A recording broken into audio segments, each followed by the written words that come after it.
All right, today we are going on a quest. But this isn't for some ancient treasure. It's for something way more valuable. Your own personal wealth. We're going to crack open the secret playbook for financial freedom. So get ready, because this adventure starts right now. So here's our map. We've got 6 stages. We'll kick things off by escaping the rat race, then uncover the golden rule of wealth. After that, it's all about building your financial kingdom, sharpening your financial mind, and taming your inner dragons. And we'll wrap it all up with the final test. Pay yourself first. Okay, so every quest has a big obstacle right at the beginning. For us, that obstacle is escaping the rat race. This is the trap that keeps so many people stuck, and honestly, a lot of them don't even realize they're in it. Now, what's really fascinating here is that the problem isn't what's in our bank accounts, it's what's in our heads. It all boils down to 2 super powerful emotions, fear and greed. These 2 are the engines that keep that whole cycle going. And this is the perfect picture of what that cycle feels like. It's like you're on a hamster wheel that just never stops. You know the drill. Get up, go to work, get paid, pay the bills, and poof, the money's gone. You're just waiting for the next paycheck, running faster and faster, but getting absolutely nowhere. Sound familiar?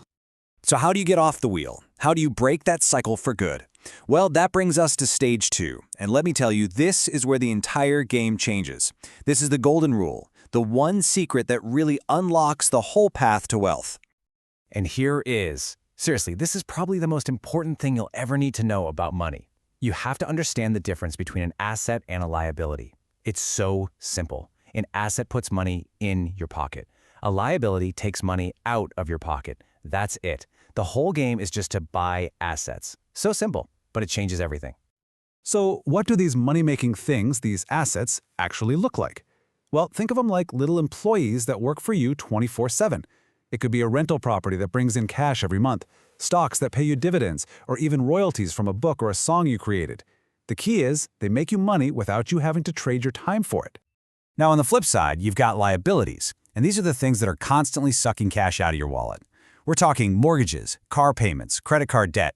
And yep, that even includes the mortgage on the house you live in. I know, that's a shocker for a lot of people because we're always told our house is our biggest asset. But if it's taking money out of your pocket every single month, it's a liability. Okay, so you've got the golden rule down. Now what? How do you actually use it to build, your own financial fortress? Well, it's time to build your kingdom. Let's get into it. The entire strategy can be summed up in 3 little words. Mind your own business. And this is a massive mental shift.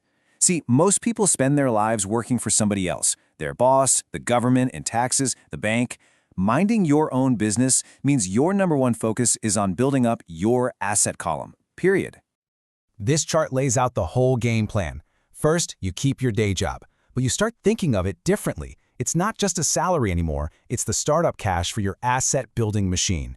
Second, you build that strong base. Once a dollar goes into your asset column, that dollar is now your employee. Its job is to make more dollars. Don't let it leave. And third, and this one's a tough one for a lot of us, buy the fun stuff, the luxuries, last. Let the money from your assets pay for the nice car, not your own hard work. So the sequence here is absolutely crucial. It's a step-by-step process. Use your job to buy assets. Let those assets grow and start generating cash. Then, and only then, do you use that new money for the luxuries. Building a kingdom isn't just about having a plan. You also have to have the skills to pull it off. So that brings us to part 4 of our quest, sharpening your financial mind. It's time to level up your brain. So what in the world is a financial IQ? This isn't about how well you did in school. It's a totally different kind of smarts, one that's laser-focused on the world of money. Wow. Just let that sink in for a second. Intelligence solves problems and produces money. This is such a huge idea. It means your financial intelligence isn't just knowing stuff. It's your ability to solve money puzzles. And the prize for solving them? You get to create more money. And that financial intelligence is built on 4 pillars. You need accounting, which is basically learning the language of money. You need investing, the science of making your money have babies. You need to understand markets, which is all about supply and demand. And finally, you need to know the law, so you can play the game smartly with things like taxes and corporations. Now, you can't have a great quest without some monsters, right? But here's the thing. The biggest, scariest monsters aren't out there in the world. They're right inside your own head. It's time for Stage 5, Taming Your Inner Dragons. And look who's back. It's our old friends, fear and greed. The fear of not having enough money? That's what keeps you stuck in a safe job, working harder and harder. And then greed for a bigger house or a flashier car? That makes you spend every penny you earn, trapping you even more. They're a tag team designed to keep you on that hamster wheel forever. So here's the solution, and it's a big one. You don't try to slay the dragons. You learn to ride them. Instead of letting fear or greed make your decisions for you, you feel those emotions pop up and you say, whoa, okay, hold on, time to stop and think. You use their fire as fuel for smart, long-term choices. We've made it. This is the final stage of our journey. This is the ultimate test of your discipline. It's the one habit that really separates the rich from everyone else. And honestly, it's where most people give up. And let's be totally clear, this is hands down the hardest part of the entire playbook. It takes a ton of self-control because it goes against everything we're normally taught about how to handle our money.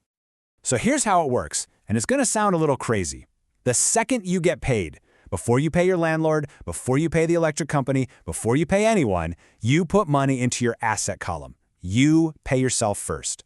Now, if that leaves you short on cash for your bills, you do not touch your assets. You let the pressure build. The idea isn't to get evicted. It's to use that pressure to light a fire under you, to force you to get creative and find new ways to bring in more cash. That pressure is what sparks financial genius. So we've walked through the entire playbook. We've learned how to escape the rat race, the golden rule, the strategy to build wealth, and how to master our own minds. The path is laid out. The map is in your hands. So really, there's only one question left. What kingdom will you build?